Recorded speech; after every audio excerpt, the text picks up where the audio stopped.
কলকাতায় আরজিকর মেডিকেলে নির্যাতিতা বোন স্বর্গীয়া অভয়া আজ 32তম জন্মদিন। আজ বোন অভয়ের পরিবারকে সাথে নিয়ে অভয়ের প্রতি শ্রদ্ধাঞ্জলি অর্পণ করে ওনাকে স্মরণ করে ঈশ্বরের কাছে বোন অভয়ের বিদেহী আত্মার চিরশান্তি প্রার্থনা করে অভয়ের অকাল মৃত্যুর জন্য দায়ী প্রত্যেকের শাস্তি না পাওয়া পর্যন্ত ন্যায় বিচারের দাবিতে লড়াই চলবে এবং সর্বতোভাবে ওনার মা বাবার পাশে থাকার আশ্বাস দিলেন সনাতনের সেবক জনদরদী জননেতা তথা রাজ্যের বিরোধী দলনেতা সম্মানীয় শ্রী শুভেন্দু অধিকারী মহাশয়।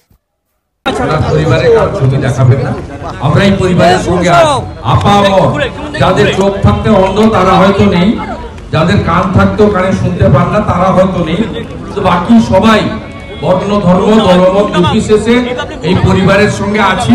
তো বোন বিচার পায়নি, আমরা তার জন্মদিনে শপথ নিতে চাই যতক্ষণ না বিচার পাচ্ছে আমরা সবাই রাজনীতির ঊর্ধ্বে উঠে ব্যক্তিগত নিজস্ব যে সীমাবদ্ধতা তার বাইরে গিয়ে এই জাস্টিসের পক্ষে লড়বো। এটা বাংলা বাঙালি সকলের ডাক, সকলের আহ্বান।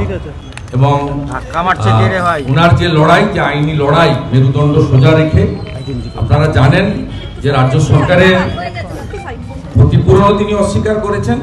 ভরা কোর্টে মহামান্য বিচারপতি যে অর্থনৈতিক ক্ষতিপূরণ যেভাবে তিনি অগ্রাহ্য করেছেন, এই রকম সত্যিকারের পরিবারের প্রতি আমাদের সকলের প্রণাম এবং শ্রদ্ধা।